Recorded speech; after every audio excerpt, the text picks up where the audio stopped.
വിഷുദിനത്തിൽ വിൽപ്പനയ്ക്കായി ചാരായം തയ്യാറാക്കുന്നതിനിടെ കരുണാപുരത്തു നിന്നും സ്ഥിരം വാറ്റ് ചാരായ വിൽപ്പനക്കാരൻ എക്സൈസ് പിടിയിലായി.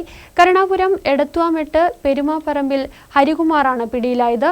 600 ലിറ്റർ കോടയും വാറ്റ് ഉപകരണങ്ങളും ഇയാളിൽ നിന്നും കണ്ടെടുത്തു. പ്രതി മുമ്പും അബ്കാരി കേസിൽ ജയിൽ ശിക്ഷ അനുഭവിച്ചിട്ടുള്ള ആളാണ്.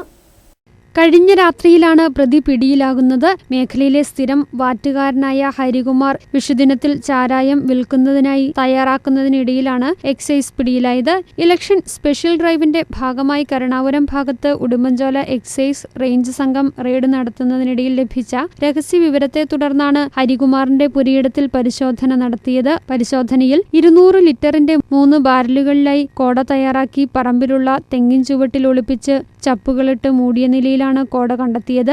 രാത്രിയിൽ ചാരായം വാറ്റുന്നതിനായി തയ്യാറാക്കി വെച്ചിരുന്ന വാറ്റുപകരണങ്ങളും എക്സൈസ് സംഘം കണ്ടെടുത്തു. ചാരായം വാറ്റി ലിറ്ററിന് 800 രൂപ നിരക്കിൽ വിൽപ്പന നടത്തിയിരുന്ന പ്രതി മുമ്പും അബ്കാരി കേസിൽ ജയിൽ ശിക്ഷ അനുഭവിച്ചിട്ടുള്ള ആളാണ്.